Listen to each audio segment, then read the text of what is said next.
Hey, Christian Faith Kids, and thanks for joining us for another awesome church online experience.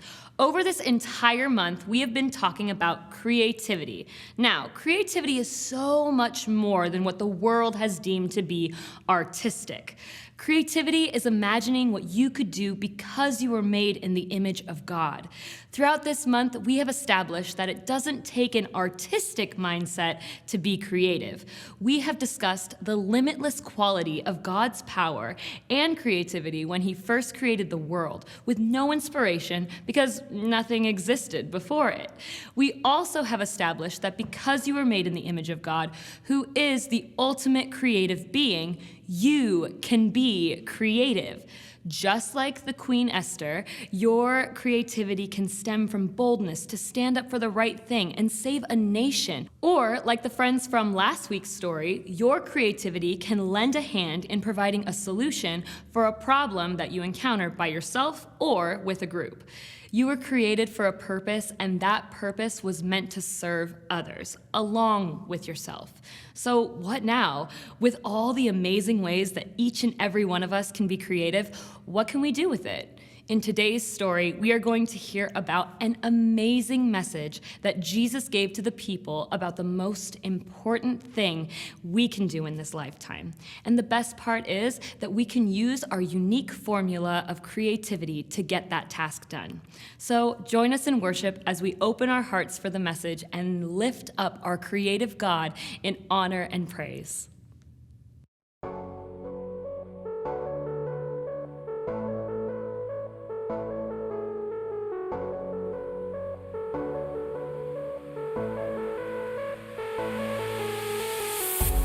Fight is on, I'll hold my ground.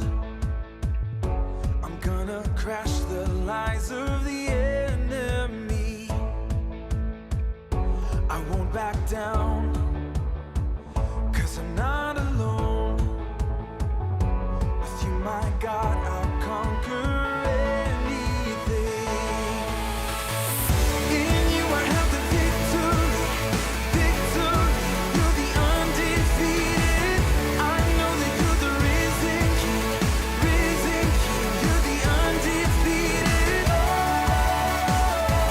Jesus, you're the undefeated.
A six-legged chicken. It's chicken for everyone.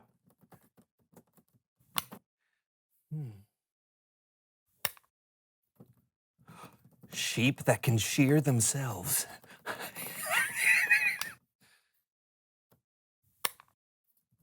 A pair of glasses that'll let you see behind you. Oh, yeah.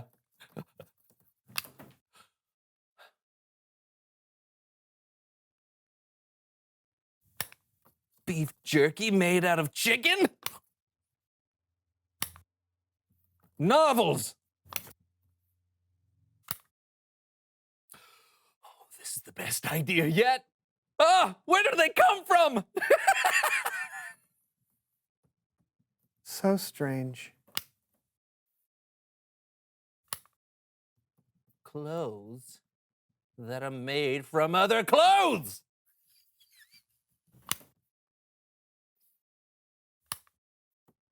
Pat Sajak, scented deodorant.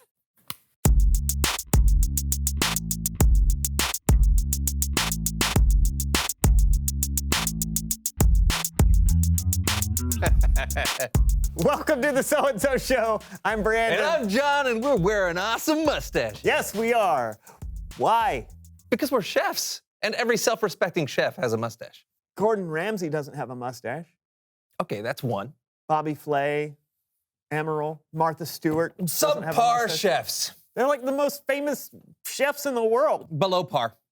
Okay, who are the above par chefs then with mustaches? Chef Louis. The guy from The Little Mermaid? That doesn't count. Okay, what about Chef Remy from Ratatouille? Oh, no. Those are whiskers, plus he's a rat and a cartoon. Doesn't count. Aha! What about the greatest chef in history, Chef Boyardee? He was a genius. Okay, you got me there. We're dressed like this because we are making an old family recipe today. Snickerdoodle soup surprise? Not your family's recipe. An old family recipe from someone who knows stuff. Ooh! Bonjour. Come on in, have a seat. Oh, this is cool. Tell us who you are and what you know. I'm Madeleine Lemord, but I am called Maddie, and I know quite a bit. I know every winner of the Tour de France for the last 2 decades. I know how to put together a Bugatti racing engine. But I am also known for what I can cook. Great, you're a cook. Quoi? No. I am a chef. And by the way, I do not have a mustache. It suits you. Merci. So, what are you gonna cook for us today? Le poisson! Les poissons. Les poissons. Oh, I love les poissons. Oh, me too. But no. We are making a 250-year-old recipe passed down in my family for generations. Ooh, sounds mysterious. What's the recipe for? French fries. You know, I heard that French fries actually originated from the country of Belgium. Oh, so they're really Belgian fries. Yeah. No, they are French fries. Yeah, but if you look on the internet... They are French fries. Okay. Some people like to peel the potatoes. My family's recipe leaves the skin on. Now we cut them. All right, where do we...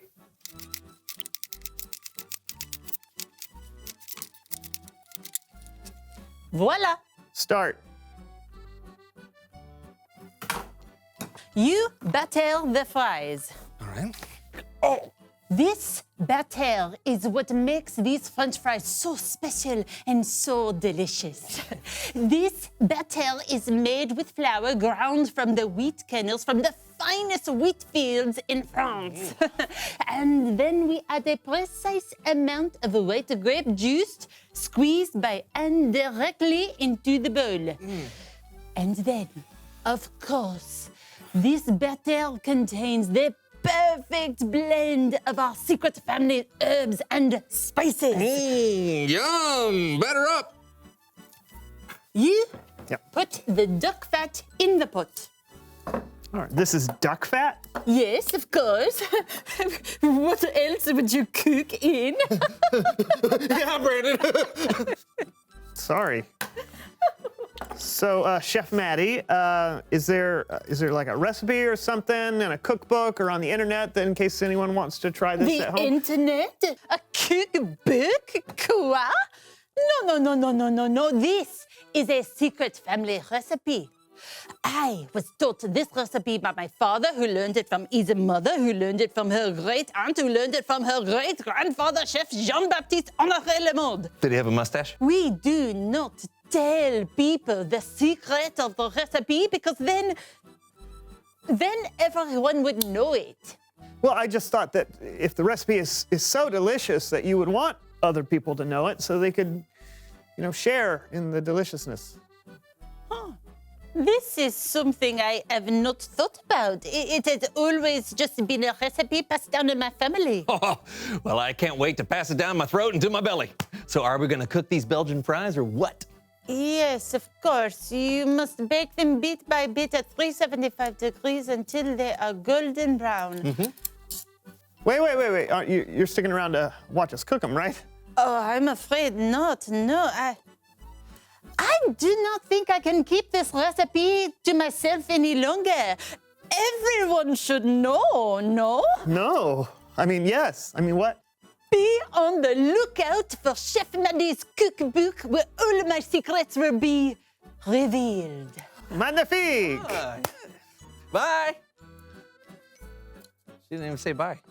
Well, she's in a hurry. Do you want to put these in the oven? Oui. Oh, you speak French now. No.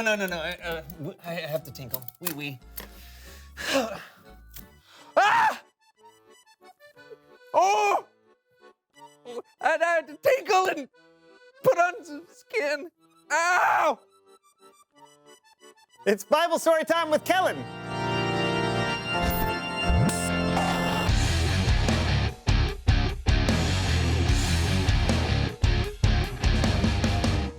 Hey guys! What's that delicious smell? Oh, we're cooking up some French fries, Kellen. Yeah, they should be ready by the time the story's over. Well, let's get to it. The story today comes from Jesus' most famous sermon in the Bible. And since Jesus preached this sermon from the side of a mountain, today we call it the Sermon on the Mount. The sermon from the mouths? I thought all sermons were from the mouths. No, the Sermon on the Mount. It's short for mountain. A short mountain is called the hills. Okay. So everyone, this is my friend Horvath. I'm guessing he's here to help me tell today's story. Thank you for having me on your shows, Callens. I am Horvath, and I am an expert in combining the mental trainings of learning the Bible with the physical trainings of making your muscles bigger. Perfect. So I'll tell the story, and Horvath, you give us some exercises to help us remember it. All right, let's do this. Okay, so Jesus was talking to a crowd of people from the side of a mountain. One of the things he said to his followers was this: you are the salt of the earth. First exercise. Okay, we are going to make salt for the earth. All right, so I put my hands on my hips like this and then rotate around. Click, click, click, click. This is called the salt grinder. We do it 24 times. Ready? Go. 1. Click, click, click. 14. Click, click, click. Elastigirl. Click, click, click. 3-hole punch. Click, click, click. 24. Hey, we made salt of the earth. Okay, that was fun, but what do you think Jesus was talking about when he said, you are the salt of the earth?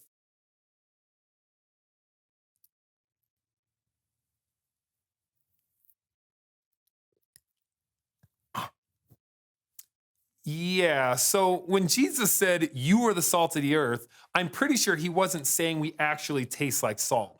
But salt is used to make food taste better, and salt is used to keep certain foods fresh. So maybe if we're the salt of the earth, Jesus was saying that we have the opportunity to make the world better somehow. You see?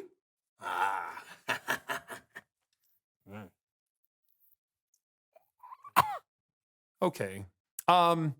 Jesus kept going. He said, you are the light of the world. Second exercise.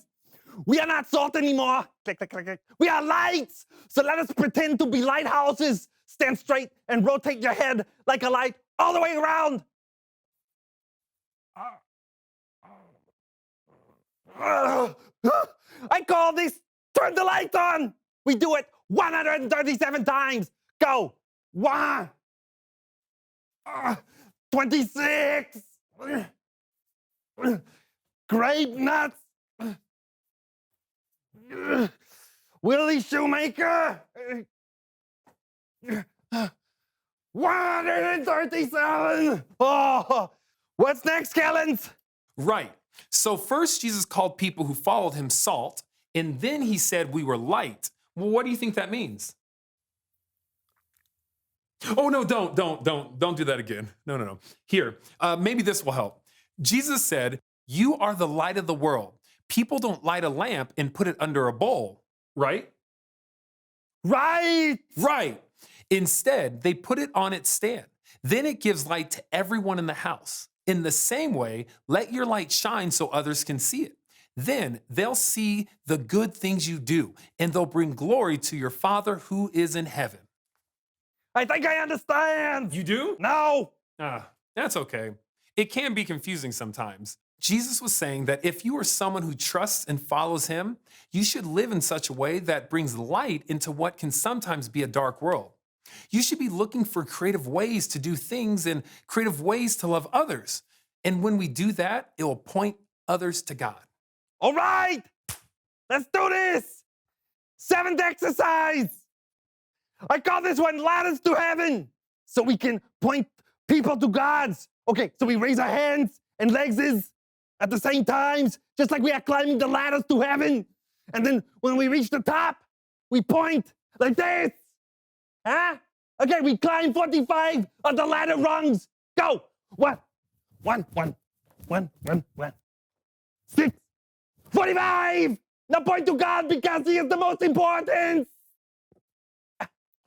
I think I need to take the elevator. Good idea. Bye, Horvath. Going down.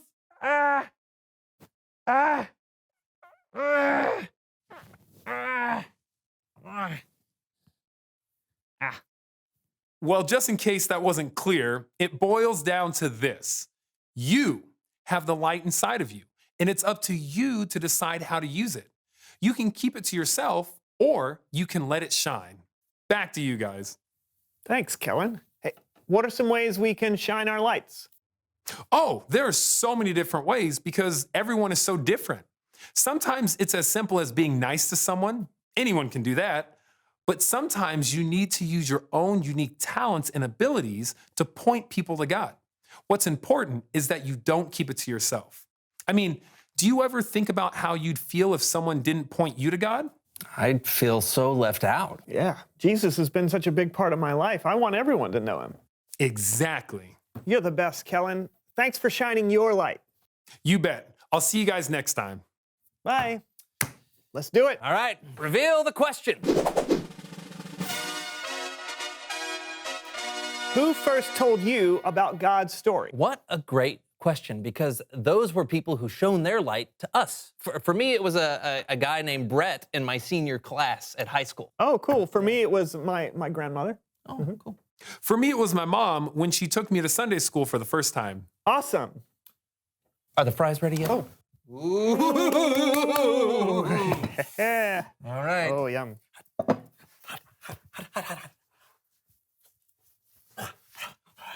Yum, too. Also yum. These are amazing. Yeah, good. We got to tell people about this. I think you're right. I think we should. No, now. We need to tell people right now. Hey, everybody, you got to try this. Okay, we'll see you guys next week for another So-and-So show. Oh, this is so good. Try it right now. Right now. John. Lunch. I'm ready to get bread.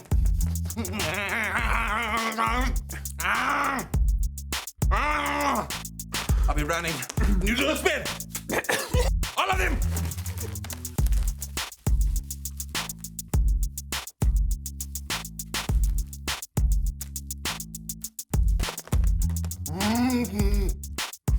Burger.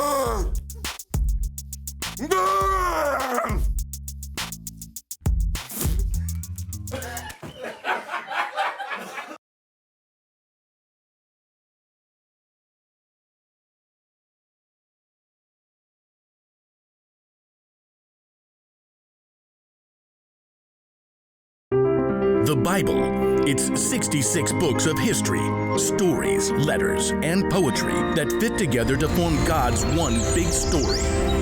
The epic adventure of how He created us and loves us so much that He made a way to rescue us. As we travel through the Bible, from Genesis to Revelation, we discover people who met God and found their lives changed forever.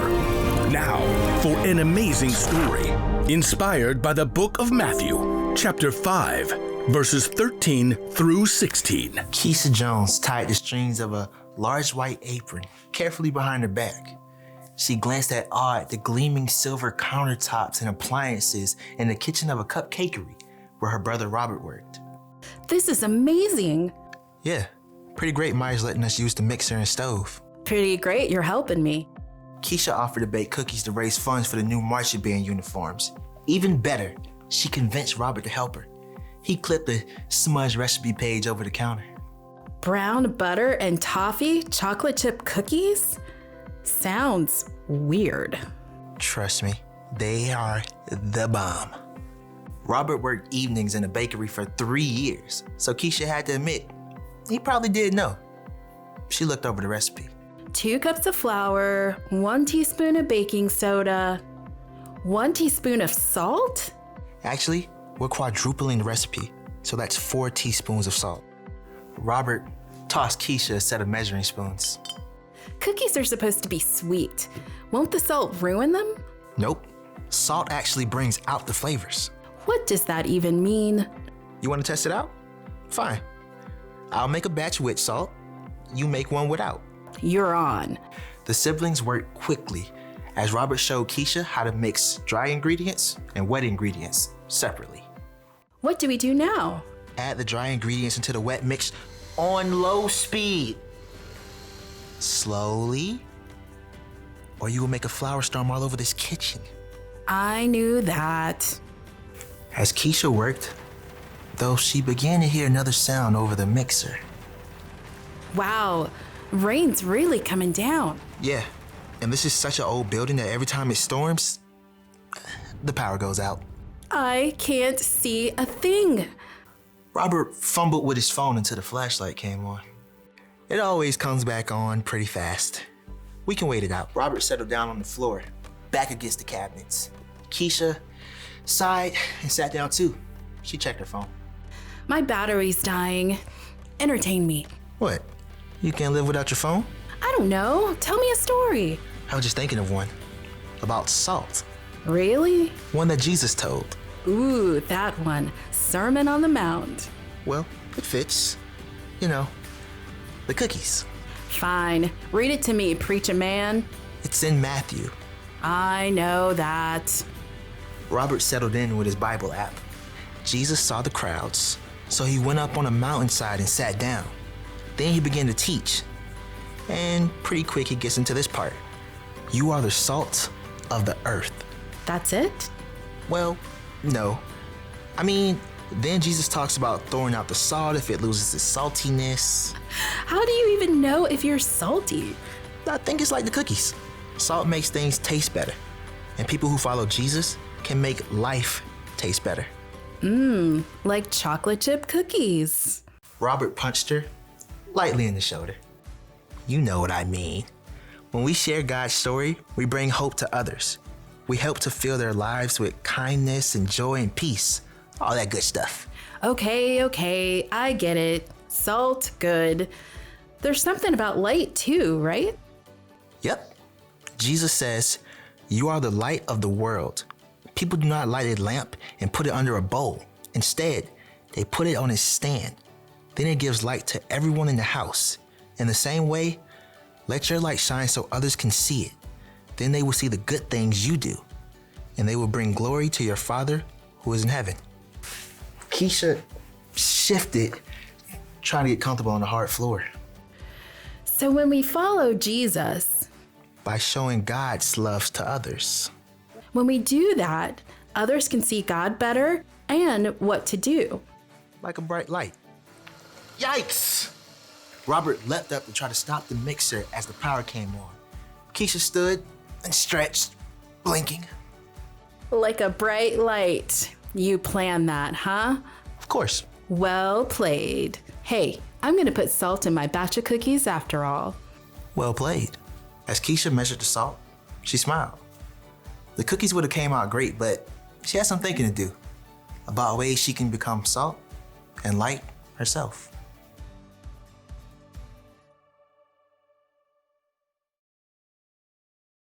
It is always so reassuring to know that God had a plan from the start and that Jesus was able to speak towards the incredible purpose that we, as his followers, can step into.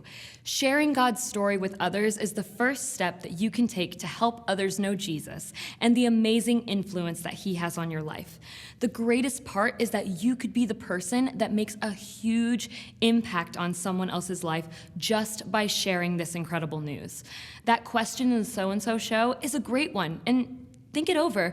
Who first told you about God's story? Not just who first read you a story from the Bible, but when did it click?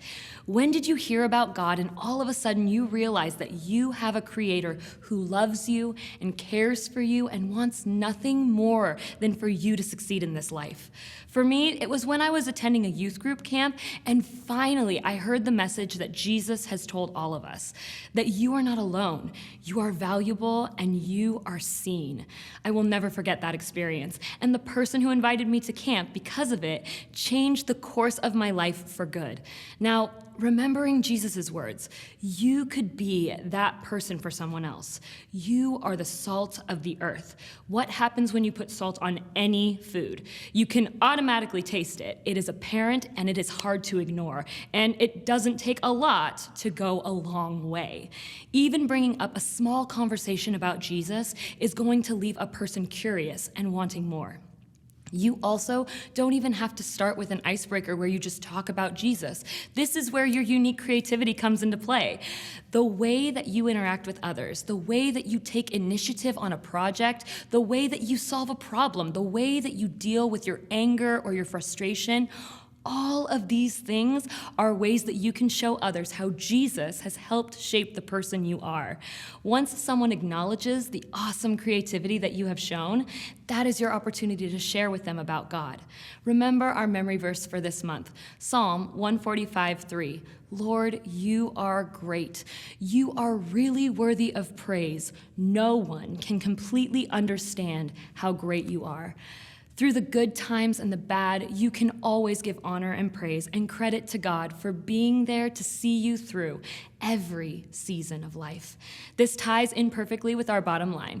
God created you to share his story. The best part about sharing God's story is that it is also a part of your story, because all of the amazing things that God did for you are a part of his big plan for everyone. Never push away the opportunity to share about God's love and grace in your life. And if you are hearing this message, like really hearing it for the first time, well, then I have great news for you. God is so excited to have you start living life with him. It doesn't take anything more than simply confessing that you believe in the miraculous works he has done and devoting your life to follow him the rest of your days. If you would like to make that exciting decision, there will be a prayer that appears shortly that you can pray out loud by yourself, or you can ask a grown-up to join you. You are a masterpiece, and God has amazing plans in store for you. And as you share his story and grow closer to him in your walk with him, your purpose will grow clearer every single day.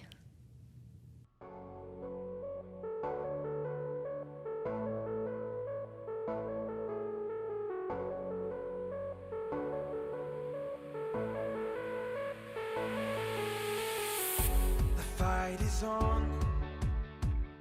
I'll hold my ground. I'm gonna crash the lies of the enemy. I won't back down, 'cause I'm not alone. With you, my God, I'll conquer